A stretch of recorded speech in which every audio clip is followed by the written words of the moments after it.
Mr. Kirk, I have a disagreement with your take on the border policy. Okay. To my understanding, you said we should reduce the immigrant on the border to zero, correct? Well, a little bit about myself. My name is June. I just got out of the Marine Corps.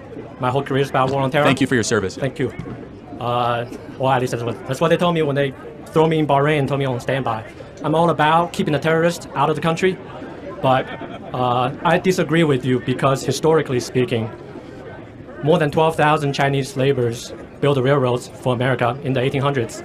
Not all of them are documented and legal. Thousands of Irish immigrants built the skyscrapers in New York. Not all of them are documented. No, they did come in legally. That is true. The Irish did, yeah. But also, back in the 1920s, all the way up to 60s, the government took the legislative act of Barcelo Act that imports millions of Mexican workers for the labor work in this country. And why all of a sudden you want to close it down? And there's almost zero exposure on the northern border. Well, there are people crossing on the northern border too, but why do I want to shut it down? They're breaking the law. Should we not have the law that says you can't walk into the country without proper approval? Well, for the longest time, they can just... Well, no, hold on. The Irish came via Ellis Island. Okay. The Czechoslovakians came legally. The Polish came legally. So I don't know what group you're... I mean, the Chinese, I'll take your word for it. I would imagine they came through a port of entry, and we knew who they were. But we have no idea who these people are on the southern border. We don't know their background. We don't know why they're here. There's 15,000 people a day that are illegally crossing into the country, breaking our laws.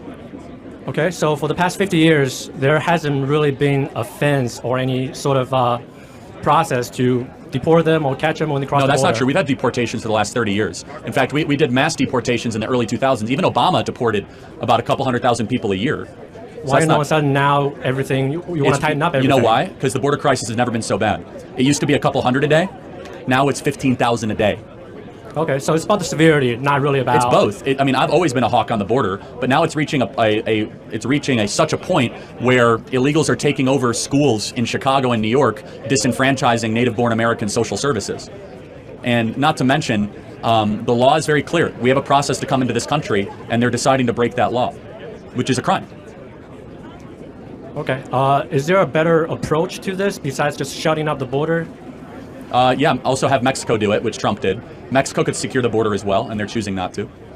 Okay. Well. Thank you. Appreciate it. Thank you. Thanks.